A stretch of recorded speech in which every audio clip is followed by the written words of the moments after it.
What if I told you that every time your boundaries were being crossed, that you were actually being given the keys to your freedom, but most people never know this.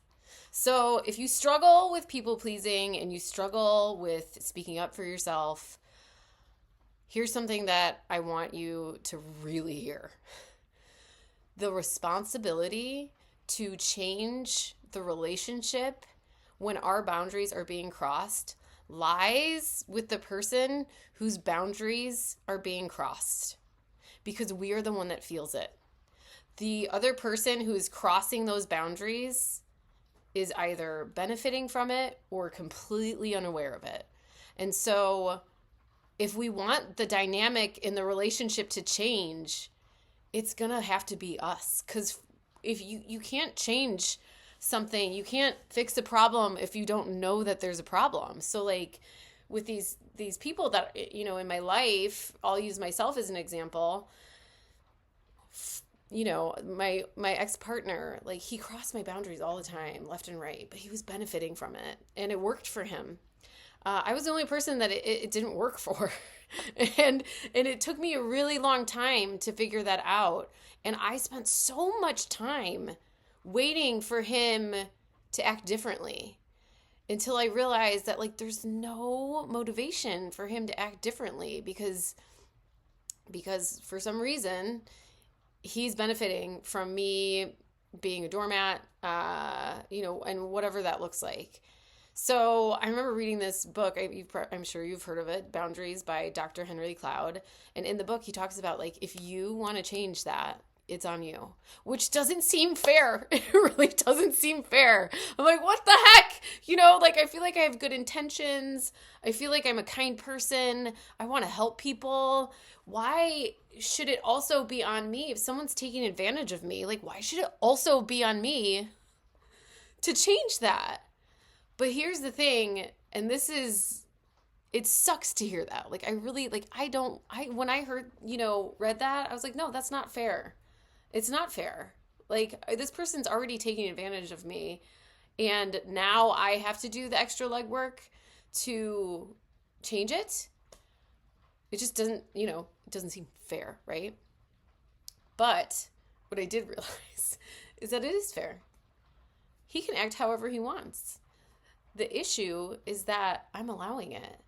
And so really, the problem is with me, because I can't dictate how everyone else is going to act in life. You come across a bunch of different people, and you can yell until you're blue in the face. You can give advice until you run out of breath, but, like, they're going to act how they're going to want to act. So who do I have control over?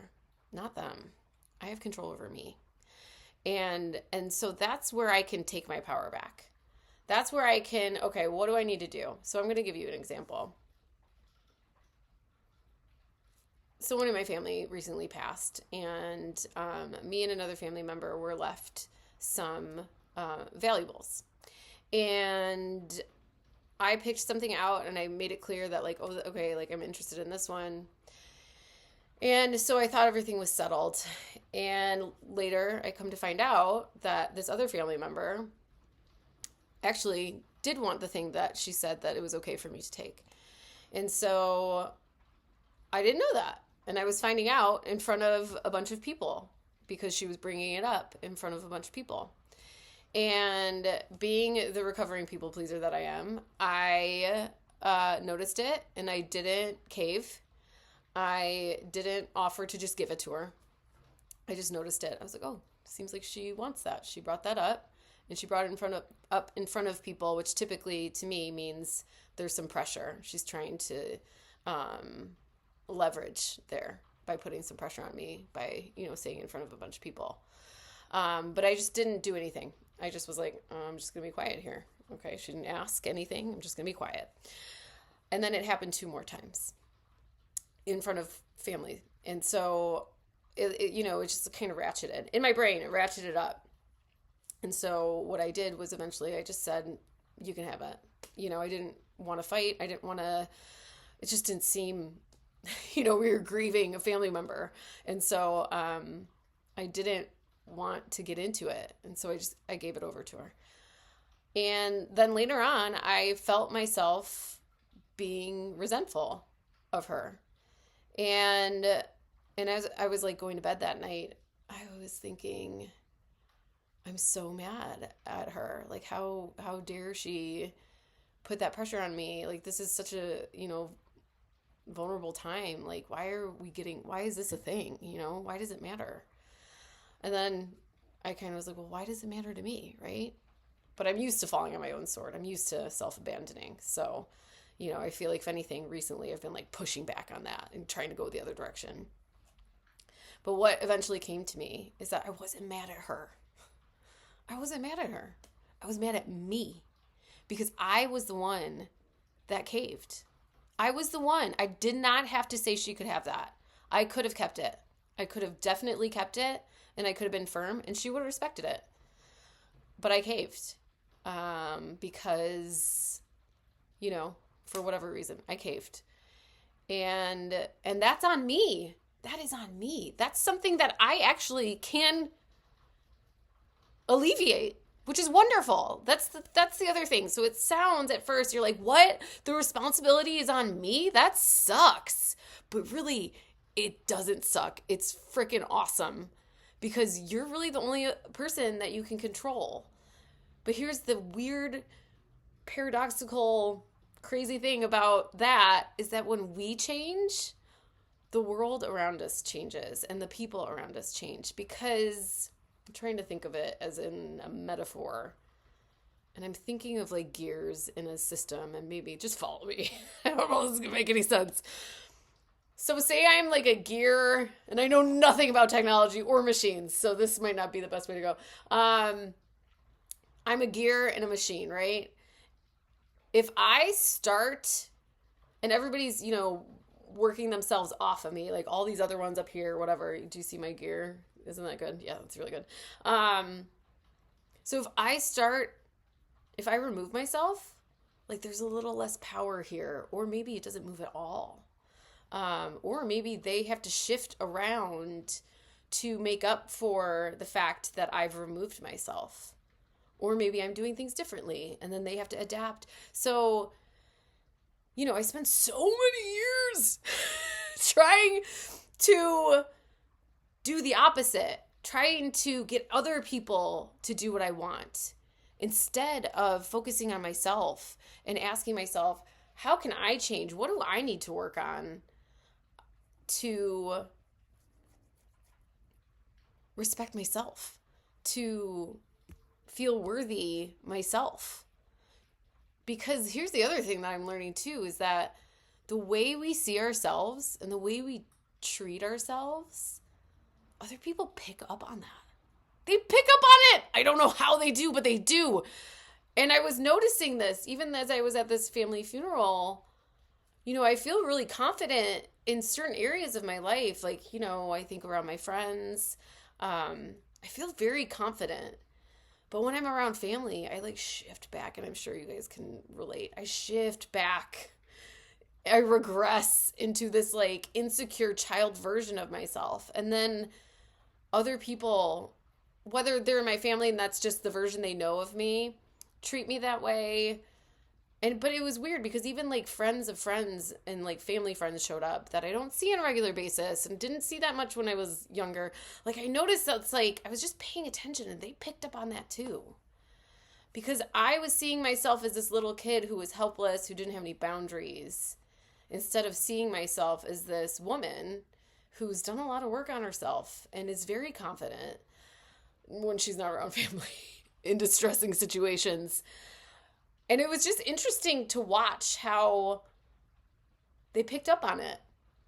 And I'm sure I do that, and I'm sure you do that with other people too, without even us even knowing it. It's like an energy thing. We're feeding off of other people's energy, and we're bouncing back and forth from our energy to their energy. And so there's all of this like unspoken communication going on.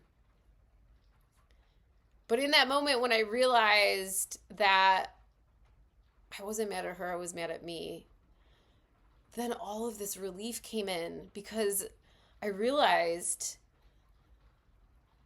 I don't have to be mad at her. Like, I can let that go. Like, first of all, I don't need any more resentments holding me down and holding me back, strapped to the past, because that's what resentments do. They keep you tied to the past. They keep you, that's the stuff that's blocking you. So I don't need any more of that. God knows. Don't need any more of those, right? I do my best to clear those out as fast as I possibly can because I know that they're not good, right?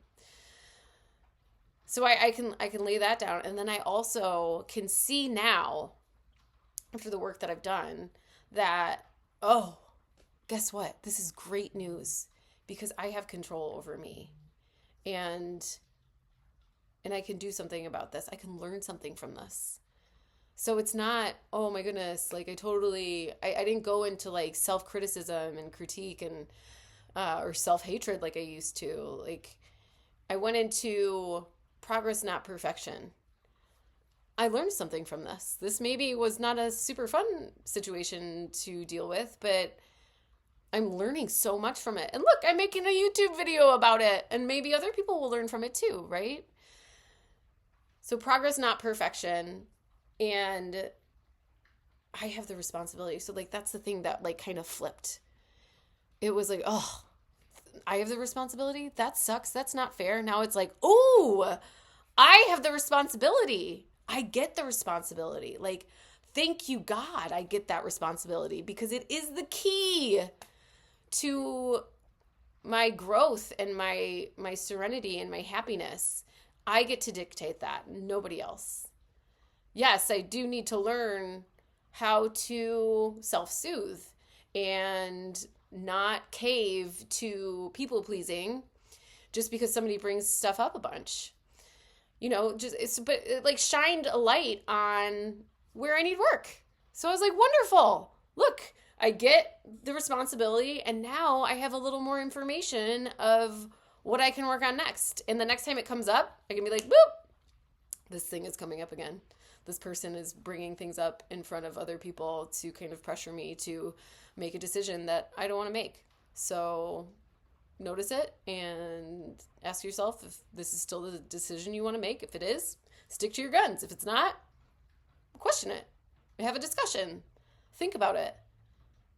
But don't do something because other people want you to do it, or even you think they want you to do it. I bet you there are so many times in my life that I made decisions that I thought other people wanted me to make, but they never really ever, they didn't care. They didn't care. But if I was mind reading, I was like, oh, they want me to do this, I'm going to do this because I want to feel safe and I want to get that validation. And in reality, they were probably like, squirrel, you know, like not even on their radar. My foot is asleep. Good Lord. So I hope that, in my weird way, gave you some sort of insight into why it's a good thing that it's our responsibility as people pleasers to change the dynamic. And, you know, you don't always have to change the dynamic. Sometimes changing the dynamic is distancing yourself, and that's perfectly okay as well. So I have a lot of other videos on these similar topics. I mainly have done shorts. Thank you if you've made it through this whole video. I'm fairly new at the YouTube stuff, so I'm having a lot of fun with it though. If you liked this, I appreciate a subscribe and I don't know, whatever the people say, like and subscribe. I'm really good at this. I'm great at this, guys. So do the YouTube things if you're into it. If not, I wish you well, and I hope that you glean something from my ramblings. And I hope you have a great day. Take care.